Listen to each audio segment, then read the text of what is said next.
जय हिंद दोस्तों, स्वागत है आप सभी का एक और नई वीडियो में। दोस्तों आज की इस वीडियो में हम लोग एग्रीकल्चर के कुछ इंपॉर्टेंट क्वेश्चन देखने वाले हैं। दोस्तों ये जितने भी क्वेश्चन हैं ये यूपी कैडेट हो गया, हमारा आईसीआर, बीएचयू, जितने भी कॉम्पिटिटिव एग्जाम होते हैं एग्रीकल्चर के लिए उन सभी के लिए जो है इम्पोर्टेंट होने वाली है। तो वीडियो को लास्ट तक जरूर देखना। तो चलिए आज की वीडियो जो है शुरू करते हैं। तो सबसे पहला हमारा क्वेश्चन है किरण PBC 9221 किस फसल की जो है किस्म है। ठीक है, तो यहाँ पर किरण PBC 9221 जो है किसकी किस्म है? सोयाबीन की, राई या लोहा की, चना की, मूंगफली की। तो किरण PBC 9221 जो है राई या लोहा की जो है किस्म है। ठीक है, अब यहाँ पे दोस्तों एक किरण RSG 2 होता है। ठीक है, ये क्वेश्चन भी पूछा जाता है कि किरण RSG 2 किसकी जो है किस्म है। तो ये दोस्तों जो है ये चना की किस्म है। ठीक है, इन दोनों में आपको कन्फ्यूज नहीं होना। किरण RSG 2 पूछे तो वो चना की किस्म है, और किरण PBC 9221 पूछे तो वो राई या लोहा की किस्म है। अब दोस्तों हमारा नेक्स्ट क्वेश्चन है भारतीय सरसों की जाति है। तो भारतीय सरसों की किस्म कौन सी है? पूसा कल्याणी, वरुणा, पूसा बहार, K88। तो भारतीय सरसों की किस्म जो है वो कौन सी है? वो वरुणा है। तो ऑप्शन बी हमारा सही हो जाएगा। अब दोस्तों हमारा नेक्स्ट क्वेश्चन है पीली सरसों में औसत तेल की प्रतिशत मात्रा होती है। तो जो पीली सरसों होती है उसमें कितना % जो है एवरेज तेल पाया जाता है? तो दोस्तों जो है ऑप्शन बी हमारा सही हो जाएगा।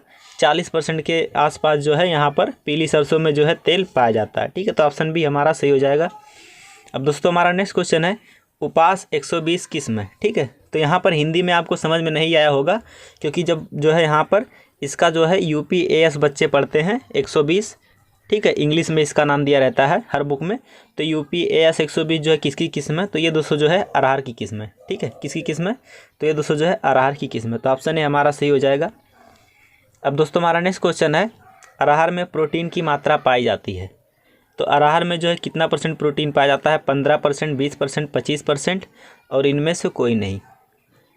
तो अरहर में दोस्तों जो है प्रोटीन वो कितना % पाया जाता है?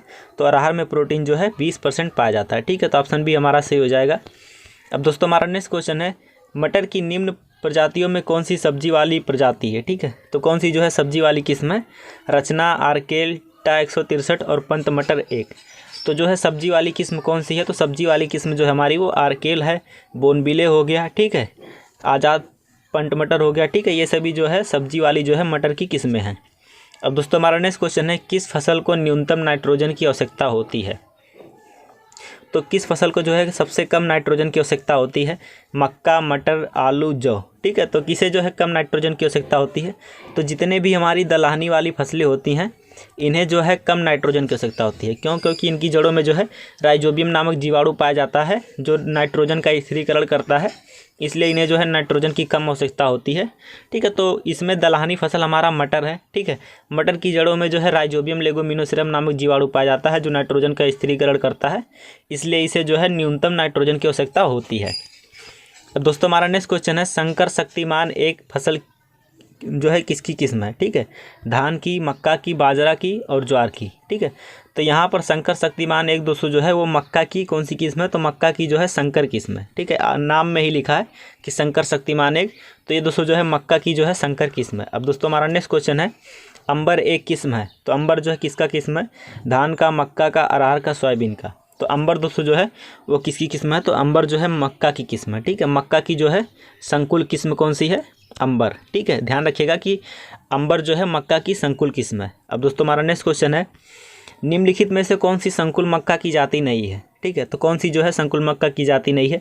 कंचन, गंगा 5, श्वेता, सूर्या। ठीक है, तो गंगा 5 दोस्तों जो है संकुल मक्का की जाति नहीं है क्योंकि ये जो है संकर मक्का की जाति है। ठीक है, गंगा 5 जो है संकर मक्का की जाती है, बाकी कंचन, श्वेता, सूर्या, ठीक है, ये सभी जो है संकुल मक्का की जो है किस्म है। अब दोस्तों हमारा नेक्स्ट क्वेश्चन है मक्का की फसल में खरपतवार नियंत्रण हेतु सीमाजीन का प्रयोग करते हैं। तो मक्का में दोस्तों जो है खरपतवार के नियंत्रण के लिए सीमाजीन का प्रयोग कब करते हैं? तो पहला ऑप्शन है अंकुरण से पूर्व। ठीक है, जब मक्का का अंकुरण ना हुआ हो तो उसी समय कर लेते हैं, या फिर अंकुरण होने के बाद करते हैं, या फिर बुआई के साथ साथ करते हैं, या इनमें से कोई नहीं। तो दोस्तों मक्का की फसल में जो है खरपतवार नियंत्रण हेतु सीमाजीन का प्रयोग जो है वो अंकुरण से पूर्व करते हैं। ठीक है, मक्के के अंकुरण होने से पूर्व ही सीमाजीन का प्रयोग करते हैं। लेकिन दोस्तों जो है भारत में सीमाजीन का प्रयोग नहीं किया जाता है क्योंकि भारत में जो है सीमाजीन बैन है। ठीक है, तो सीमाजीन की जगह पे जो है भारत में एट्राजीन का प्रयोग किया जाता है खरपतवार नाशी के रूप में। ठीक है, तो सीमाजीन जो है भारत में बैन है, इसलिए एट्राजीन का जो है प्रयोग किया जाता है। अब दोस्तों हमारा नेक्स्ट क्वेश्चन है HCN की समस्या पाई जाती है। तो HCN की समस्या किस में पाई जाती है? बाजरा में, ज्वार में, मक्का में और चना में। तो HCN की समस्या दोस्तों जो है वो किस में पाई जाती है? तो HCN की समस्या जो है ज्वार में पाई जाती है। अब HCN को दोस्तों हम लोग जो है प्रूसी कम्ल या धुरी कम्ल भी बोलते हैं, ठीक है। ये दोस्तों जो है ज्वार के जो पौधे होते हैं उनकी छोटी अवस्था में जो है जड़ों में जो है बनता है, ठीक है। जल की कमी से, जब ज्वार में जो है जल की कमी होती है तब पौधे के जो छोटी अवस्था में जो होता है जड़ों में जो है बनता है HCN। ये दोस्तों जो है एक हानिकारक तत्व है जिसे खाने से जो है पशु की मृत्यु हो जाती है, ठीक है।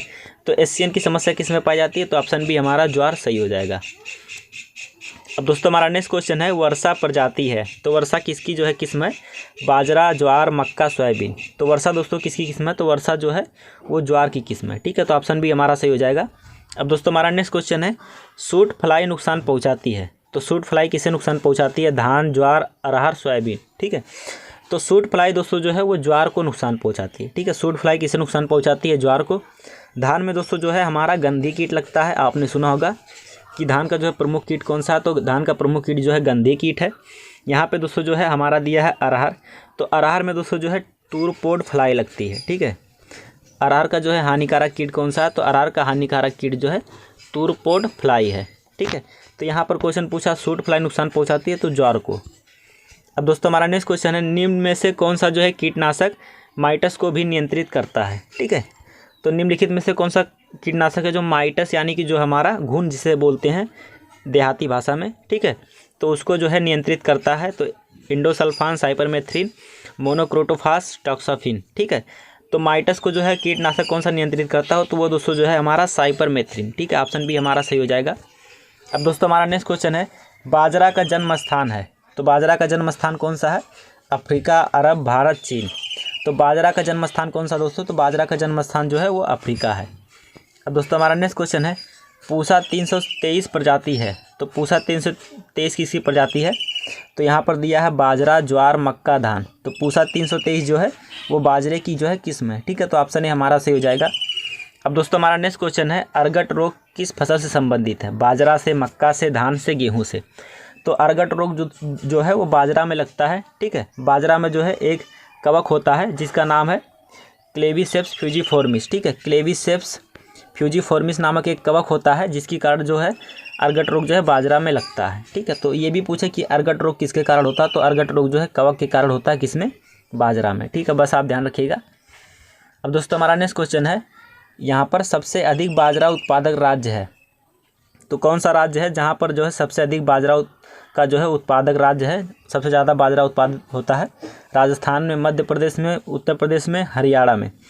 तो सबसे अधिक बाजरा उत्पादक राज्य कौन सा है दोस्तों? तो सबसे अधिक बाजरा उत्पादक राज्य जो है हमारा राजस्थान है, ठीक है। ऑप्शन ए हमारा सही हो जाएगा। अब दोस्तों हमारा नेक्स्ट क्वेश्चन है 1 हेक्टेयर में बाजरा का बीज दर पड़ता है, ठीक है। तो 1 हेक्टेयर के लिए जो है बाजरे का बीज दर कितना लगता है? तो 1 हेक्टेयर के लिए जो बाजरे का बीज दर होता है वो 4 से 5 किलोग्राम प्रति हेक्टेयर होता है, ठीक है। तो ऑप्शन ए हमारा सही हो जाएगा। अब दोस्तों हमारा नेक्स्ट क्वेश्चन है यहाँ पर चने का वैज्ञानिक नाम है। तो चने का वैज्ञानिक नाम क्या है? तो चने का वैज्ञानिक नाम है साइसर एरोटिनम, ठीक है। चने को जो है साइसर एरोटिनम कहते हैं। और राइजा सेटाइवा जो है हमारा धान का वैज्ञानिक नाम है। पाइसम सेटाइवम जो है ये मटर का जो है वैज्ञानिक नाम है। लेंस एस्कुलेंटा जो है किसका वैज्ञानिक नाम है? तो लेंस एस्कुलेंटा जो है ये मसूर का वैज्ञानिक नाम है, ठीक है। अब दोस्तों हमारा नेक्स्ट क्वेश्चन है उक्टा अवरोधी प्रजाति किस फसल से संबंधित है? तो उक्टा अवरोधी जो है किस से संबंधित है? मटर से, चना से, सोयाबीन से, बाजरा से, ठीक है। तो दोस्तों जो है उक्टा जो है रोग किस में लगता है? तो उक्टा रोग जो है वो चने में लगता है। तो इसी की जो है एक प्रजाति है जो उक्टा रोग के प्रति अवरोधी होती है। तो वो किसकी प्रजाति है? तो वो जो है चना की, ठीक है। तो उक्टा अवरोधी प्रजाति किस फसल से संबंधित है? तो चना से। अब दोस्तों हमारा नेक्स्ट क्वेश्चन है इनमें से दलहनी फसल है, ठीक है। तो कौन सी दलहनी फसल है? बाजरा, चना, मूंगफली, आलू, ठीक है। तो दोस्तों जो है यहाँ पर ऑप्शन बी हमारा सही हो जाएगा चना, ठीक है। चना जो है एक जो है दलहनी फसल है। अब दोस्तों हमारा नेक्स्ट क्वेश्चन है निम्न में से कौन सी फसल को न्यूनतम पानी की आवश्यकता होती है? किसे जो है सबसे कम पानी की आवश्यकता होती है? धान को, चना को, गन्ना को और आलू को, ठीक है। तो यहाँ पर सबसे अधिक जल की आवश्यकता जो है गन्ना को होती है, ठीक है। उसके बाद दोस्तों जो है सबसे कम पानी जो है चना को जो है आवश्यकता होती है। अब दोस्तों हमारा नेक्स्ट क्वेश्चन है सद्भावना फसल की जाती है। तो सद्भावना जो है किसकी किस्म है? सोयाबीन की, चना की, अरहर की, मटर की, ठीक है। तो सद्भावना जो है किसकी किस्म है, तो सद्भावना जो है चना की जो है एक वैरायटी है। अब दोस्तों हमारा नेक्स्ट क्वेश्चन है, चने में उकठा रोग का कारण है। ठीक है, तो चने में उकठा रोग किसके कारण होता है, जीवाणु के कारण, फफूंदी के कारण, विषाणु के कारण, और यहाँ पर दिया है जस्ता की कमी से।